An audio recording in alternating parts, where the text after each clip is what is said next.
Welcome to America's Top Rebbitzins. May this class be for Rafua Shalema, for Yehuda Elimelech Ben Fani, Bracha Bas Yohevet, Sora Bas Hana, Yohevet Bat Shoshana Rivka, Eliezer Raphael Le Ben Emuna, and also for Chaim Ben Sarah. Please click on the subscribe button to subscribe to us on the America's Top Rebbitzins YouTube page, or click follow to follow us on your podcasting app so that you are the first to know when an inspiring new episode is posted. I am very happy to have on today's show Lori Palatnik. Lori is a founding director of Momentum, which was formerly known as JWRP. She is a world renowned Jewish educator, speaker, writer, and media personality who has lectured all over the world. Lori has authored 4 books, and the titles of the books are Friday Night and Beyond, Gossip, Remember My Soul, and my personal favorite, Turn Your Husband into Your Soulmate.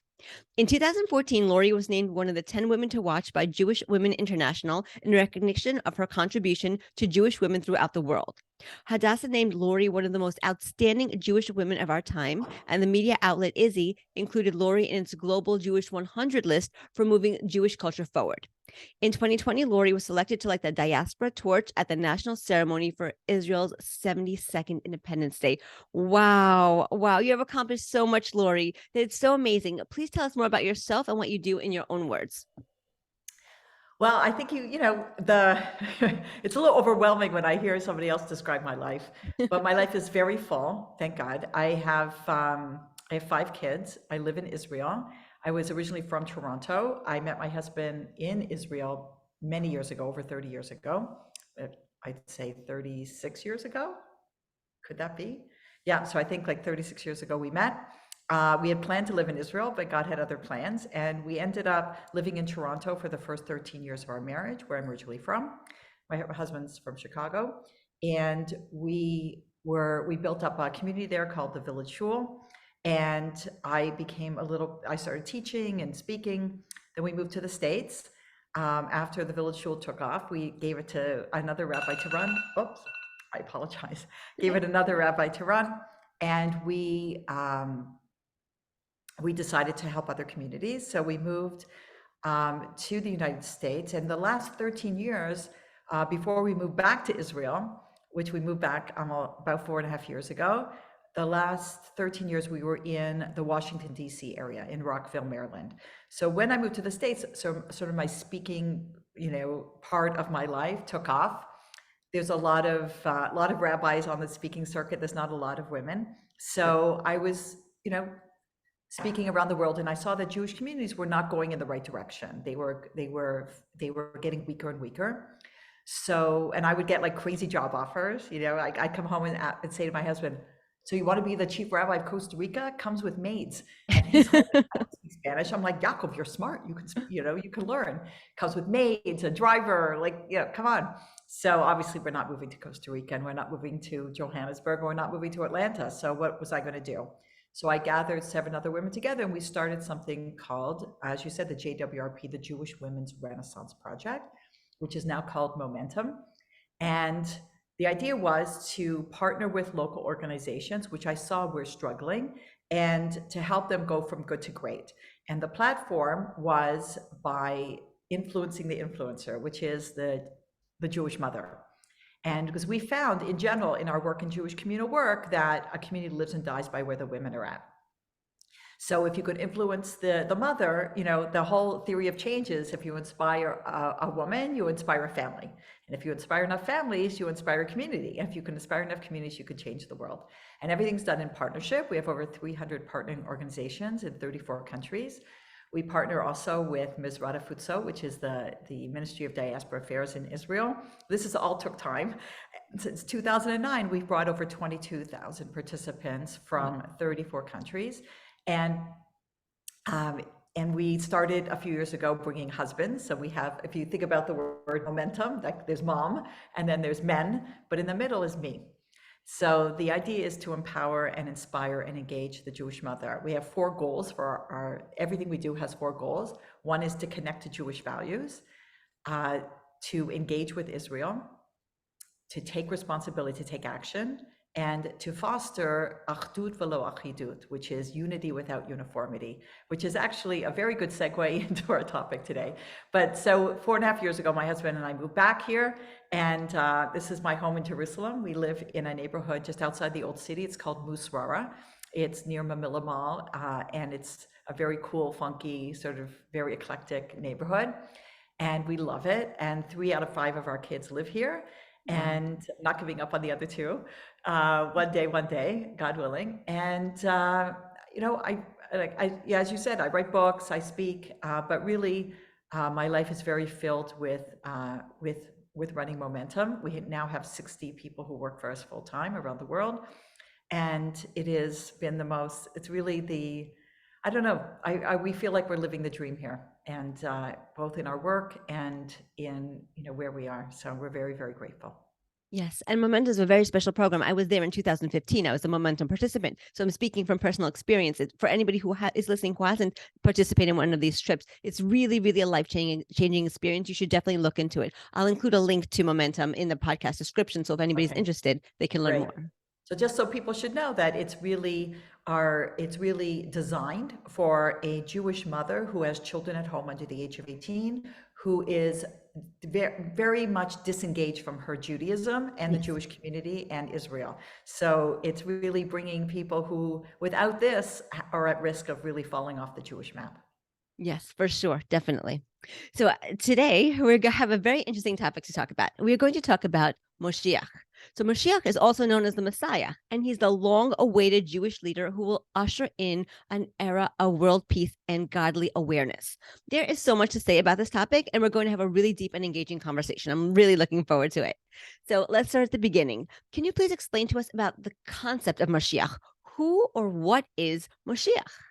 Okay, so first of all, I didn't grow up knowing any of this. Okay, I grew up very disengaged from my Judaism, and the Messiah was, like JC, and like you hear from the Christians, and they talk about, him, and he died for their sins, and he's coming back, and that's their concept of the Messiah.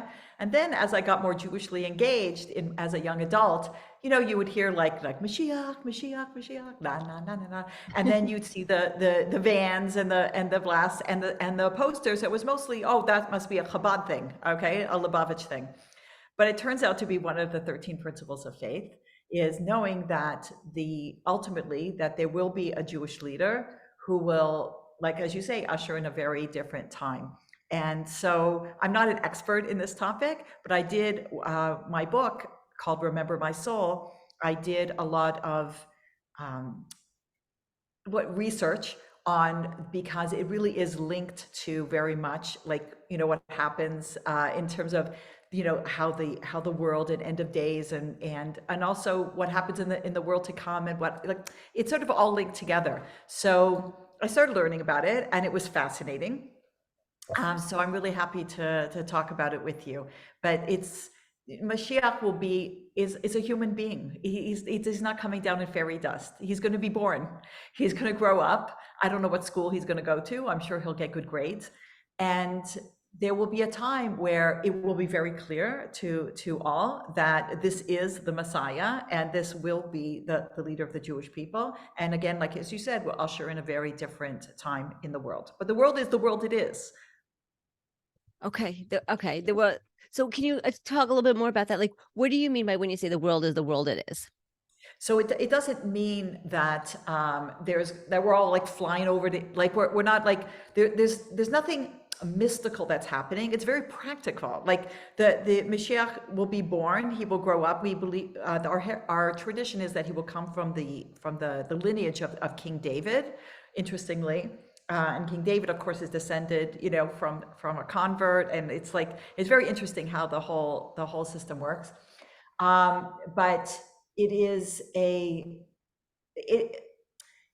the Messiah, like when Messiah comes, it says that there will be unbelievable clarity in the world. And one of the Rambam, Maimonides, sort of sets out, like, how will we know that he's Messiah? Because there have been false messiahs. So how will we know? So I'll tell you the first thing, and we really don't have to go on to the rest of the list. So the Rambam says all the Jews will agree that he's the Messiah. So when was the last time we agreed on anything? Okay, because Never. even the false messiahs, there was a difference of opinion. So first of all, there will be what does that mean? There'll be unbelievable unity. There'll be unity. It doesn't mean that we're all the same. When we talk about achdut v'lo achidut, because we're going to talk about what's preventing the Messiah from coming. So it doesn't mean we're all the same. It doesn't mean we all go to the same synagogue or we all believe in the same things. But what do we agree on? That this is the Messiah, and the Messiah could come under two conditions. Either that the Jewish people are so far away from being a light unto the nations, that the world is so dark and confused, that we're at such conflict and war, and the values of family and community are so low that we literally would blow ourselves up. If the Messiah doesn't come, then the Messiah has to come. Or that the Jewish people do rise and do become a light unto the nations, and that all boats will rise, and that we are a beacon of values, that it will be a natural step that the Messiah will come. So if it's the former, it's that it will end in a terrible war, like Gog and Magog, like we talk about, like there'll be an unbelievable, terrible war, and ultimately, the Jewish people, it says half of Jerusalem will be carried away. It's not like the Jews are going to become unscathed in this war, but ultimately the Messiah will come and lead the Jewish people back to Israel, and all the things that will happen. But if it comes in the latter way, then again, everybody will agree that this is the Messiah, and he will lead, and all the Jews will know what they were supposed to be doing and will do it, and all the non-Jews will know what they're supposed to be doing and will do it. There'll be unbelievable clarity. People will know the oneness of God, and the Jews will come back to Israel. So you see that in either way, there'll be clarity, but one way is like, how you can tell your kids, well, we could do it the hard way or we could do it the easy way, okay? So one way is the hard way, and one way is the easy way, but getting to the easy way is the hard way. Because right now it doesn't look very good. But I'm extremely apocalyptic and extremely optimistic at the same time. I know it sounds like they're opposing, but they're not. Like, I do believe that, because when you see and you think about like how the world is evolving and changing so rapidly, that perhaps we are ushering in this time, perhaps that and I believe that during COVID, that God kind of fast forwarded history. Like, who would have thought that this, like, what would have happened? Right. Like, really? And there's so many things that, it's just we're taught that the world will be upside down. Like, one of the signs of, the ushering in this time, the world will be upside down, that everything that everybody always thought was right will be thought of as wrong, and everything that everybody thought was wrong will be considered to be right. Yes. So you see how things are moving in that direction. And so it doesn't look good, but I do believe that it says that God's salvation could come in the blink of an eye, that your life can change in the blink of an eye, and that things just like COVID shut down the whole world. And that was an example of, like, overnight how everything can change. So for the bad, but everything can also change for the good. One of the things about COVID, which I felt was exciting, and because every crisis, every challenge has an opportunity, was, because what happened during COVID? Like, first of all, it was pretty impressive. God shut down the whole world with a tiny germ. Yes. The whole world. Even in the world wars, it wasn't every country. And, being Canadian, I always think it's funny when Americans call their baseball playoffs, okay, like the World Series. The world, really? The world? Like, how many countries are in it? Like, American and one Canadian team. Now we are the champions of the world. But when we talk about COVID, it was the world. It really was. It was the whole world. And God shut down the whole world. And if everybody thought something was going to be a world war, something was going to be something nuclear or something like that, with a tiny germ, everybody was put in timeout. Why do we put our kids in timeout? Clearly, their thoughts, their actions were not being at their best. And now you need to think about it. Right. And hopefully, but when you put your kid in timeout, you put them on the stair in timeout. So then, like, let's say they hit one kid with their brother or sister with a toy truck. So you put them in timeout, and then they come out. And what do you say to the kid? Tell your brother, tell your sister you're sorry. So what do they say? Sorry. Well, that brought tears to my eyes. So obviously, sitting on the stairs, stopped the action, but really they didn't change. Is it going to happen again? It's going to happen again, because they weren't really sorry. So many things happened during COVID, and it was like God like turned on a spotlight in our lives, and we had to, instead of running and doing, I always say that COVID was the combination of Gilligan's Island meets the Jetsons. Okay, so Gilligan's Island, because we're all shipwrecked. This is where we have to be, and this is who you're going to be with. But it was also the Jetsons, because we had like all this technology, and we could see each other. Remember the Jetsons? And you call somebody, you saw them. Whoa! So, Yes. So God, it says we're taught that Hashem sends the refuah before the makkah. Hashem sends the solution even before the challenge. So even before we were all shut down, we have the ability to be connected. But obviously, we were not. Our thoughts, our actions, we were not being at our best, and we had to go into timeout. But if we emerge, and unfortunately, what I'm seeing, and even in my own life, well, let's go back to the way it was. Oh, I'm so glad to be normal. If we go back to the way it was, then it was for nothing. It was for nothing. Right. So a friend of mine who also thinks like I do, she's also apocalyptic and optimistic at the same time. She said, Lori, like she called me up during COVID. She goes, Lori, what if this is not the makkah? What if this is the refuah before the makkah? What if whatever it is that we need to change and grow and learn during this time is going to hold us instead and give us the ability to deal with whatever is ahead? Now, it doesn't mean necessarily a world event ahead, but maybe ahead in our own personal lives, okay? Like I have people who contacted me during COVID, many, many people, who realized, one woman said, she goes, I realized like, I didn't know, but I realized now that we're shut down, I knew my husband like drank a little bit too much, but now I realize he's an alcoholic. Like, what do I do? Is my marriage over? I go, no, it's not over. Let's get you some help. But thank God there's things that we know and see, but we don't want to know. Right. So during COVID, it was right in our face. I had another woman, she called me up. She said, I always thought I had a good relationship with my son, but then he came back from college to quarantine with us. My son hates me, and I didn't know. Oh my And I God. said, thank God you know. Okay, so now let's work on this relationship. Like, would it be worse? What would be worse than that is not knowing and going through your life living in illusion. And that's not a life.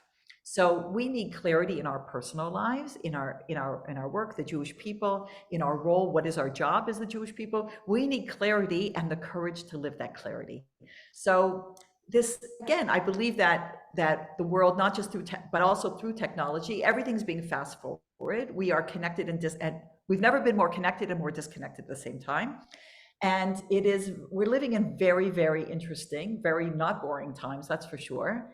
And I do believe that when I see, again, that if the Jewish people can rise and be that light unto the nations, and light unto the nations does not, when we say chosen, we don't mean we're better. It doesn't say anywhere in the Torah that we're better, okay? It says we're stiff-necked, we're stubborn, but it doesn't say we're smarter, it doesn't say we're better. We are driven, and it's in our DNA, like it's really like in our spiritual DNA to drive to make the world a better place. We all know it, but it gets mischanneled, okay, into business or into Hollywood or into cults, or like a disproportionate amount of Jews start, cults and rise within it, because there is all of this really, our rabbi taught us, is a drive for God. It's all a drive for God and meaning and purpose. But if it doesn't go in the right way, it's going to go somewhere. Right. So you see that Jews are driven and Jews succeed and Jews rise and Jews, have a disproportionate amount of Nobel Prizes, because we know we're here to make the world a better place. But there's a lot of confusion along the way. So through my work with Momentum and my work in Jewish communal work, I really see that the Jewish people do have an ability to rise, to rise within their homes, to be some people are leaders and some people are followers. Well, if you're a Jewish mother, you're a leader, like whether you like it or not. There are short people in your house who look like you, who are looking to you, and when you can help them move in the right direction and you bring and infuse your home with Jewish values of peace and honesty and kindness and a sense of responsibility for not just your life, but for the world. And you see that if this can happen, this ripple effect, that it can not just affect your home and not just affect even your community, we really can affect the world, because that's really what we're supposed to be. Like you get a job description. If you ever got a job and they didn't give you a job description, it usually ends very badly, because mid-year or the end of the year when they give you a review, you think you're doing a great job. They're like, you're not doing a good job. What? Because there was no job description. So they have a sense of what they wanted you to do, and you have your own sense. You have to have a job description. So the Jewish people, we were given a job description at Har Sinai, at Mount Sinai, and that means or Lagoyim, like we are supposed to be a light unto the nations. So if the world is a mess and going down, which is what we're describing and what we're seeing, our rabbi told us it's our fault. It's our fault because we're not doing our job. If we really, how do people feel? It doesn't matter, religious or not religious, Jew. When you see Bernie Madoff and Harvey Weinstein and Jeffrey Epstein, it doesn't just reflect on them. That it reflects on the Jewish people, and ultimately it reflects on God. And at the end of a movie, I always ask people, like at the end of the movie, when you see the movie credits, right? You're reading the movie credits. What are you looking for? The Jewish names. Okay, yeah, you're looking for Jewish names. Well, why? And when a Jew wins a Nobel Prize or does something, saves somebody, or does something kind, like you're like, yeah, it's right. But then when they're on the front page of the paper and being led away in handcuffs, you feel ashamed, because it reflects on all of us. We know that. It's totally true. I don't have to tell you or anybody that Bernie Madoff was Jewish. Everybody knows he was Jewish. Like we we know, we have a sense. Like, did they ever say like, oh, that Presbyterian, businessman? Like, nobody says that. Okay, it's Jews. It's not. They're holding us accountable, and we should be held accountable because we're not doing our job. Wow. That's deep. That's deep. You're right. It touches every single one of us. You're right. We all feel a kinship together because we're all a family together, and that's why. Yep. I feel a kinship. So, yeah. So no, we're talking about Moshiach, and I can feel like I know what's going through many people's heads at home when they're listening to this, because people have been talking about the coming of Moshiach for generations, and there have been commentators on YouTube that predicted every possible date of Moshiach's arrival. I have a good friend, who sends me like the rabbis who talk about the Torah codes, and Mashiach was supposed to come on Hanukkah. Mashiach was supposed to come on Purim, and I'm waiting, really, I'm waiting. And I'm like, but he's not here. And I always send her a voice message. He's not here. When is he coming? So my question to you are, like, all those dates that have been predicted, they've come and gone, and there's still no Mashiach. So do we really know when Mashiach is actually going to come? And also, what's holding him back? Why isn't he here yet? Okay, so the answer to the first question is no, we don't know the time, and nobody knows the time, and all of this stuff is, I'm sorry, a little bit ridiculous, okay? But the answer to the second question what's holding him back? Of what's holding him back, that we can talk to. Okay. Okay, so what's holding him back? So the whole idea is that, like I have to tell you, like during COVID, the first Pesach, when everything was shut down, and it was just me and my husband, like honeymoon Pesach, and I was really like, I really thought Elijah, Eliyahu was walking in, like it was really, because it was just, the whole thing was just like, it was the Passover story, and everybody has to stay in, and what's going to happen. So I got excited, and there was sort of a taste of like, wow, again, what God did and what could change.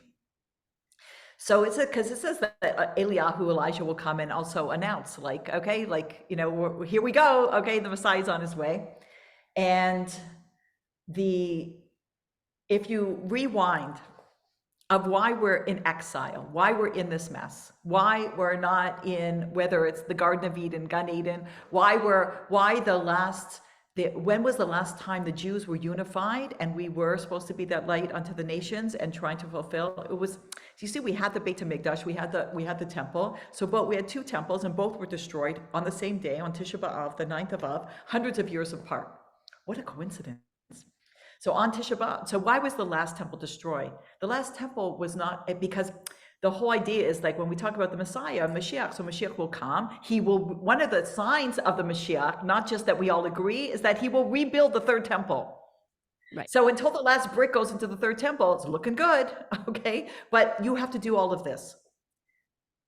So what destroyed it and what do we need to be working on in order to merit the Moshiach and the Messiah and the rebuilding of third temple? The rebuilding of third temple is not just like, oh, the dome's not there and now we have a nice building and now we have another tourist site for Jews to go to. No, the whole idea is that if there is clarity and the Jews know what they're supposed to be doing, the non-Jews know what they're supposed to be doing, and everybody recognizes that God is one, so that unity, that the Beit HaMikdash is that home of the presence of the Almighty that we would merit.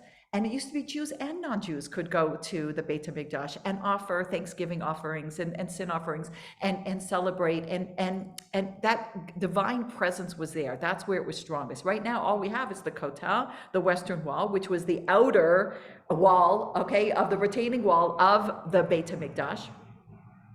And it was destroyed not because we didn't keep kosher and not because we didn't keep Shabbat, but we understand that it was destroyed because of sinat chinam, senseless hatred between Jews.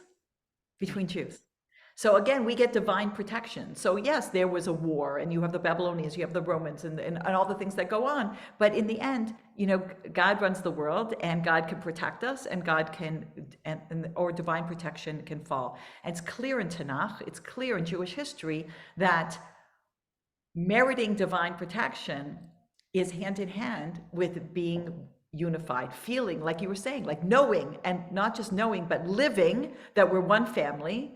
We don't have to be the same, and we don't have to vote the same, and we don't have to celebrate, things the same.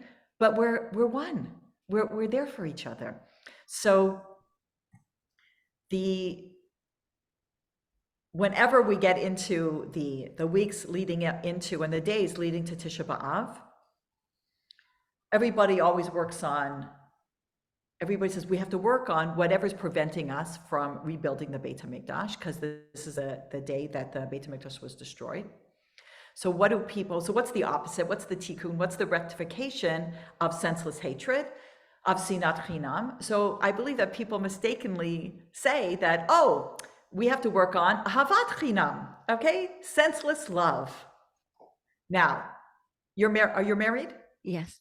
Okay, imagine on your wedding anniversary, your husband turns to you and says, honey, I love you. And you go, really? Why? He goes, no idea. No idea, just because. I just love you just because. That doesn't feel good. But if he says, I love you because you're such a devoted mother, because you care about the Jewish people, because now that feels good. Right. So the opposite of sinah, hatred, is love. But the opposite of senseless is not senseless. It's purposeful. So it's not ahavat chinam. It's not senseless love. It's ahava b'kavana.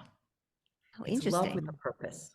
Okay. It's to see within each person, even with their mistakes, what it is to love about them. That's what we need to work on. And That's that really is what powerful we're because talking that's about when we talk about achdut v'lo achidut, unity without uniformity. I don't know about your kids. I have 5 kids. They are very different in every way, politically, religiously, geographically, personalities, okay, gender. They're very different. They love each other. And they have each other's backs. And when we see that as parents, we'll give you the world. Yeah. There's nothing that gives you more pleasure. But when you see in families, people at each other, and if my kids were like that, that's not why I had you. Somebody said something very profound the other day to me. They said, the longest relationship you'll have in your life is with your siblings. Interesting. Think about it, right? You have your spouse for a certain amount of time, your parents for a certain amount of time, your kids for a certain amount of time, but really the longest relationship in this world is with your siblings. And you see that in Jewish history, and you see in families, siblings don't always get along. Look what's going on in the royal family right now, okay, in England, okay? You have brothers, and that you see the pain of when you have jealousy, when you have envy, and when you have pain, and when you have conflict. It's terrible. Yes. For whom? For the parents. Yes. So Hashem looks down, God looks down and says, really? Really? So where's the Sina? Where do Jews hate each other? So this is my own personal opinion, but I lived and worked in Jewish communal work for over 3 decades in Canada and the United States. Jews don't hate each other in the diaspora. They don't like each other. They'll speak lashon hara, gossip about each other. They'll undermine each other. They'll put each other out of business, okay? But they don't hate each other. You can't afford to hate each other. You're the minority as a Jew. So where do Jews hate each other? In Israel. In Really? Israel. When Israelis say, I hate them, whether they're talking about a political group or a religious group, it's not an expression. They really hate each other. They really do. Wow. And because they're the majority, okay? It's like, I always say, like, if you want to have a peaceful family, a fun family Seder, invite somebody from the outside. Okay, you have one guest from the outside and everybody's on their best behavior. But if they're not there, like Uncle Lou is like this and this on this, and when are we eating? Okay, so we have one person from the outside. So when you are in the diaspora, you're living in a non-Jewish world, and you can't, it would be very embarrassing and terrible if they saw Jews like at war with each other, all right? So people, no matter what their feelings are, like, and again, they may not like them and may not disagree with them, but they don't hate them. When your kids say like, I hate you, but they don't really hate you, okay? But unfortunately in Israel, there's a lot of hatred between Jews, a lot.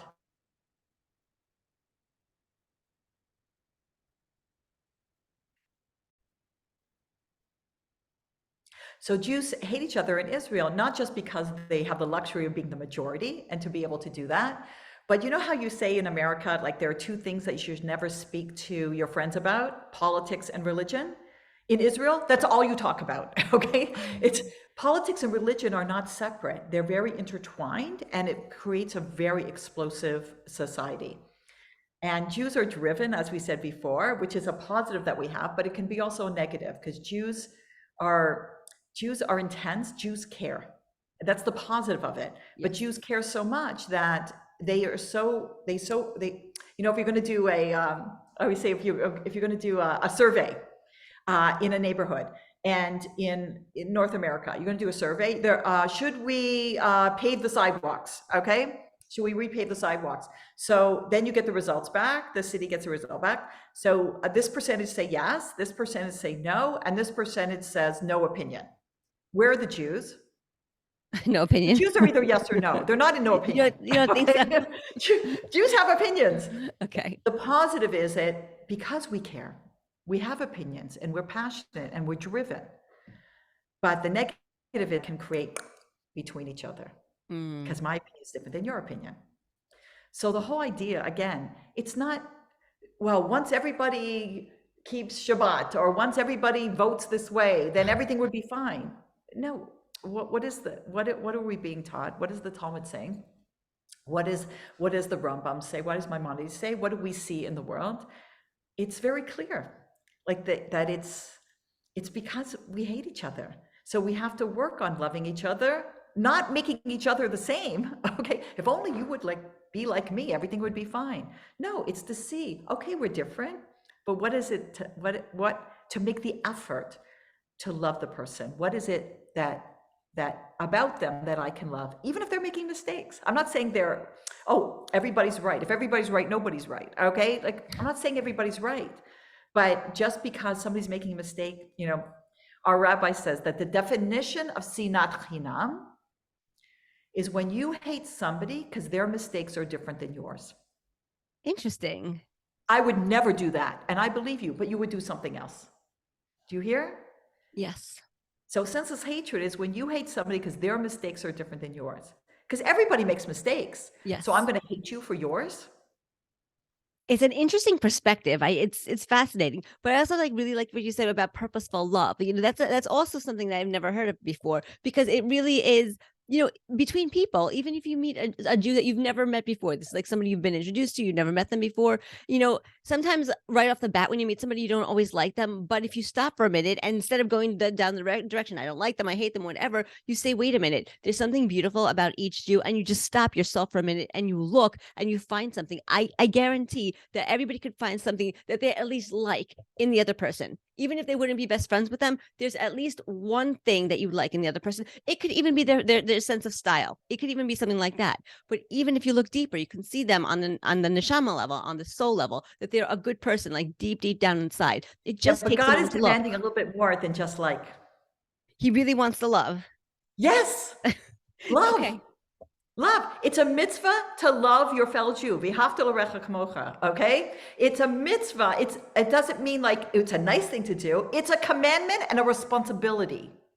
Right. So for some people, even with our kids, you love your kids, but some are easier to love than others. Yes. Like you have different personalities, they come out differently. Yes. So you feel a responsibility because you're the mother Yes. to love them. So you give to them because giving leads to loving. How do you love anybody? Okay, there's 3 aspects in order to love. Okay. Number 1, love is the emotion that you feel when you focus in on the virtues of another person and you identify them with those virtues. Yes. Okay, so everybody's got virtues, but what we have to do is find them, right, and identify them with those virtues. Because everybody, if you ask me about my kids, like, Lori, tell me about your kids. Oh, my Shoshan's like this, my Zevi, my Moshi, I'm not just a bragging Jewish mother. That's how I see them. But who knows their good qualities better than I do? No one. Who knows their challenging qualities better than I do? No one. But I choose to see them and identify them, even if I'm completely cognizant of their mistakes and their challenges. I identify them with their goodness. That's what we're supposed to do with everyone. We feel a responsibility with our kids, but we sometimes don't feel the same responsibility with our spouse, with our neighbor, with our doctor, sure, with our landlord. Okay, we don't feel that. Yeah. We don't feel that. We're supposed to, when we are commanded to love every Jew, no matter what, no matter who. So you have to make the effort, just like you make the effort with your kids. So you feel the responsibility, but we're supposed to feel the responsibility. Like you said before, we're one family. So we need to feel the responsibility of knowing the person, loving, like finding what it is, even with their mistakes, what it is to love about them. So we have to rise above even liking them. We have to love them. So the first way is to focus in on the virtues. The second definition of love, the first one was from our Rabbi Noach Weinberg. And the second definition of love is from Rabbi Noach Orlowek. Rabbi Orlowek says that love is what's important to you is important to me. What's important to you is important to me. So that means, again, you have to know them. What's important to them? You know the whole love languages thing? Yes. You know the 5 love languages? Yes. So the love languages is like, oh, my love language is, my love happens to be words of affirmation. Okay? But that doesn't mean that's your language. Your language might be quality time, spending time, or your love language might be acts of service. So just because I feel loved when people, like if my husband says, I love when my husband gives gifts or acts of service or all the things are nice, but really my love language is when he says, Lori, that was great, or what you did or what you said, like that means the world to me, okay? But that doesn't necessarily mean the world to him or to you, because your language might be different. So we are speaking Greek and you only know Italian, okay? So I'm speaking Greek to somebody who's Italian, but I'm like, why don't you feel my love? Like, you don't think I love you? Look what I do for you. But that's not my language. Yeah, you have a so very you have to know and make the effort, yeah. Right? That what's important to you is important to me. What's your language? You might be shocked at what your spouse's language is or what your kid's language is. Ask them. What makes you feel loved? Okay, that's number 2. The third one is in terms of love is from Rabbi Dessler in his work Strive for Truth, that he asked the philosophical question, does loving lead to giving, or does giving lead to loving? I love you, so I give to you, or the more I give to you, the more I love you. And the answer is, the more I give, the more I love. That's why babies are born helpless. In the animal kingdom, it's not that way, right? A deer has a fawn, the fawn's a little shaky, the nurse is a little, goat has a life. Human beings are created in a certain way, and everything is created for a reason in a certain way. So our babies are helpless. Why? So we'll give and we'll give and we'll give and we'll give. And what do you get back for the first few months? Gurgles, burps. Okay, so obviously you have amnesia. Okay, sleepless nights, throw up down your back, diarrhea down your front. Remember? Okay. I know. Yeah, but you're right. Yeah, God gives you amnesia, so you'll do it again. Okay. Okay. Yeah. Like gurgles and burps, if only if it was that. Okay. So why does Hashem make it this way? That you have to, they're so helpless, and you give and give and give and give? Because the more you give, the more you love. So you want to love somebody more? Give to them. So when we're talking about loving people, not just liking them, not just putting up with them, okay? Loving them. So all of this takes effort. Yes. To see their virtues, to know what their love language is, like like what is important to them, and making that important to you, and being a giver, whether it's a gift or it's time or it's effort or it's attention. That the more you give, the more you love. And sometimes the person that we're talking about, the last thing you want to do is give to them. The last thing you want to do is hang out with them. But again, we feel the responsibility with our children. Nobody ever calls up Jewish Family Services and says, you know what, I got to turn this one back in. I fell out of love. What can I do? I fell out of love. You never fall out of love with your kids. How do we fall out of love with our spouse? Love is a choice. It's a choice to focus in on their virtues, to give to them, to know what their goodness is. We don't want to make the effort. We stop choosing. So we have to look at everybody in our life like that, not just the people who live in our house, but the people who live beside us, the people who live, who don't necessarily come from the same cultural background as you.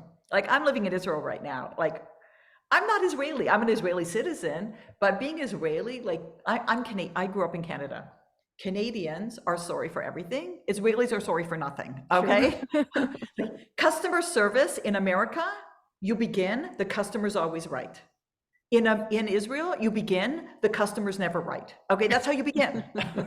Customer service in Israel is like, I unlock the door. Like, what else do you want from me? Okay, like they're doing you a favor by waiting on you. All right. So there's nobody's right and nobody's wrong. We're all looking through different glasses. Like this is how they interact. This is how they're always yelling at each other. I'm always hearing them yell at each other, but that's the way they talk. They're very loud and they're very intense. So it's really, but we look at it like, Canadians, we're very polite and we're sorry, but we're very on the surface. Israelis are very earthy, like, where they're coming from. Like, there's no like shtick, okay? Like but Canadians, I want the shtick. I don't want to be so earthy. Like, I just want everybody politely being nice, but it's not really real. Whereas it's true. Israelis, It's so interesting. stand in line, but they literally will send their children to war to protect you. Right. Even if you don't vote the same. Like, they'll give their life, they'll put their life on their line for you. So interesting. Wow. You're right. It's all true. It's all true. We have just a few minutes left, and I just want to ask you one last question. I think this is a really powerful one too. So through your wonderful Momentum program, in which I had the privilege of participating in 2015, you inspire so many women to look deeper into themselves and connect with their Jewish roots. And you help reawaken so many Jewish neshamas, so many souls. And Momentum is like a spiritual growth explosion. So can you please share with us maybe one or two powerful stories of Momentum participants who have truly grown spiritually as a result of participating in the program, and how their lives have changed? It's a great question. There's many stories. I could be here forever telling you stories. I'll tell you something that just happened a few nights ago. Okay? Fresh story. Great. Our son is getting married, and Mazel tov. we went to the place. He's getting married at a winery in Israel, and we went to, they want you to come ahead of time for a taste testing. And they give you all of the different options, and they actually get to eat them. Okay, we had no idea. It's literally a banquet. And there's other families there that are also going to be getting married in the near future. And we get to have a taste testing. And they choose, and I told my son right away, he's marrying a girl, her name is Alana, the Kala, the bride. And I said, whatever she wants, I'm in. Okay. Because the whole idea is happy wife, happy life. I want my son to be happy. How does my son be happy? If his wife is happy. So my job is to make her happy, because if she's happy, he's happy. If he's happy, I'm happy. Get it? Okay. Yes. So I learned this. So I'm like, whatever you want is fine. But we're having fun taste testing. So we go in, but when we first went in, there was a wedding going on, because it's like a lot of weddings happen at this winery. And I peek in at the wedding, like, how did they do it and how would they set it up and everything? And it turns out we know people at the wedding, and they start coming up to us. I'm like, what's going on? Like, oh, whose wedding is this? Whose wedding is this? The mother of the khatan, of the groom. Her name is Michelle. She came on Momentum from South Africa a few years ago. Wow. Went back, made changes in their home. Their son became a lone soldier. The family became very observant, and this is his wedding. Amazing. This is his wedding. So my friend, who was her community leader, who brought her from South Africa, who was there, tells me the story, brings me over to her. And Michelle was so touched and excited that I was there, and said to me, this night started the day I got on your program. All those years transformative. Wow. But do you see how much God loves me? Like, you plant seeds along the way, and all of us touch people's lives. Sometimes you don't see the result. Okay. Sometimes you plant a seed, and like just with our kids, you never know what's going to be down the road. You're not going to be in this world anymore. God gave me the pleasure of seeing the result. And this woman, at the height of her simcha, is telling me that Momentum and the effort that we're all making led to this night for her. So many times people come up to me, either on the trip, because they sign up for a 1-year journey. It's the 8 days in Israel, and then a 1-year follow-up back in their home community. We call it the year-long journey. And many times, whether it's just on the trip itself or afterwards, when I see them, when I travel, or when they contact me, that it saved my marriage, or it healed this relationship, or now we joined a synagogue, or I put my kids from public school to a Jewish school. Countless stories I could tell you. And I always say, when people share this, I tell them, it was worth it just for you. Because we work so hard, we have to raise so much money, but it was worth it just for them. And that's how I felt last week when we went to this taste testing and Michelle came up to me. It was worth it just for her. That's really amazing. Yeah, I know you make such a big impact on so many people. It really, really is wonderful. So that's fantastic. Thank you. Thank you so much, Lori, for joining us on America's Top Rebbitzins. We really, really enjoyed having you here. And may the learning we did today be for Refuah Shalema for Sora Bas Hana, Yoheved Bas Shoshana Rivka, Bracha Bas Yoheved, Yehuda Elimelech Ben Fanny, Eliezer Raphael Ben Amuna, and also for Chaim Ben Sarah. Thank you so, so much. Amen. You're welcome. My pleasure.